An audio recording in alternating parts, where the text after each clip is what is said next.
Maligayang pagbabalik mga brad, Wilkie TV po. So sa katatapos nga lang po ng laban mga brad ni Naoya Inoue kontra kay Luis Nery, nakatikim po ng unang knockdown si Naoya Inoue mga brad sa mga kamay ni Luis Nery mga brad sa round number 1.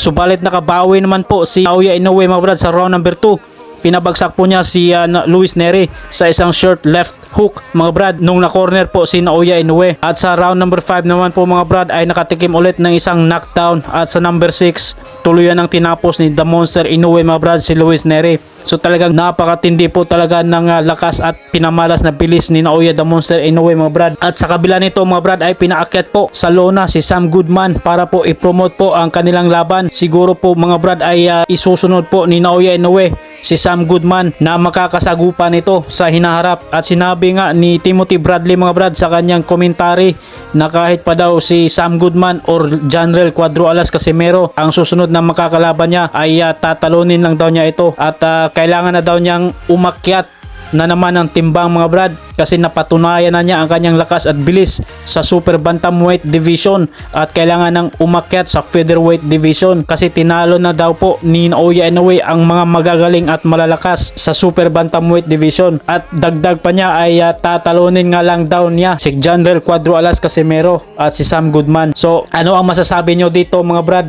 Na panibagong ano na naman to, sana po mabigyan po ng pag-asa at tsansa na makalaban at mapatunayan ni Naoya Inoue na kung kaya nga ba niyang talunin si Cuadro Alas Casimero. Hanggang dito na po muna tayo mga brad, maraming salamat po.